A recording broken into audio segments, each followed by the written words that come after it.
महाराज सुरसेन कन्या थिले पृथा, जी परवर्ती समय कुंती नाम परिचित हेले। पृथा बाल्यकालरू अत्यंत सुंदरी, शालीन आउ सेवापरायण थिले। दिने राजा सुरसेन राजप्रसाद को महान ऋषि दुर्वासा आसिले। राजकुमारी पृथा अत्यंत निष्ठापर भाव ऋषिंकर सेवा कले। पृथांकर सेवारे संतुष्ट होई दुर्वासा ऋषि तांको एक अनन्य वर प्रदान कले। कहिले कि पृथा, तुमे एई मंत्रर शक्ति रे जे कोनोसी देवता को आह्वान करि परिबो एवं सेई देवतांक अंशरू तुमे एक पुत्र संतान लाभ करिबो। हेले दुर्वासा ऋषि तांको संतुष्ट होई देइथिबा दिव्य वर तांको मनरे एक गभीर रहस्य सृष्टि कला। राजप्रसादर सुरक्षित परिवेश रे बढ़िथिबा पृथांक पई एही वरर गभीरता एवं गुरुत्व बुझिबा संभव नथिला। यौवनर आरंभ तो कौतूहल आउ उन्मादनार समय।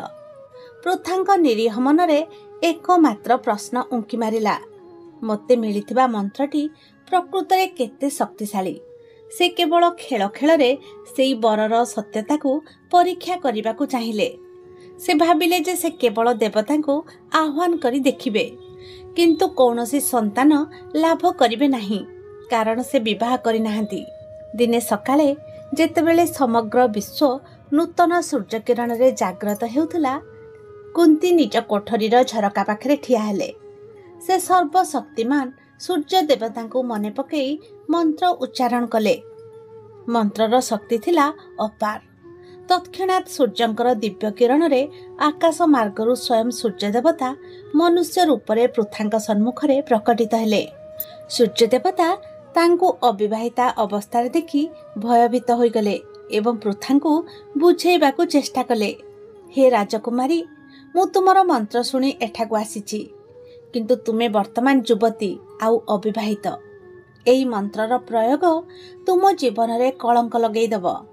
किंतु दुर्वासांक वरर विधि थिला अपरिवर्तनीय। थरे मंत्र उच्चारण कले फल न मिलिबा पर्यंत देवता फेरी पारिबे नाही। निरुपाय पृथांक कौतूहल परिशेष रे भयंकर सत्यरे परिणत हेला।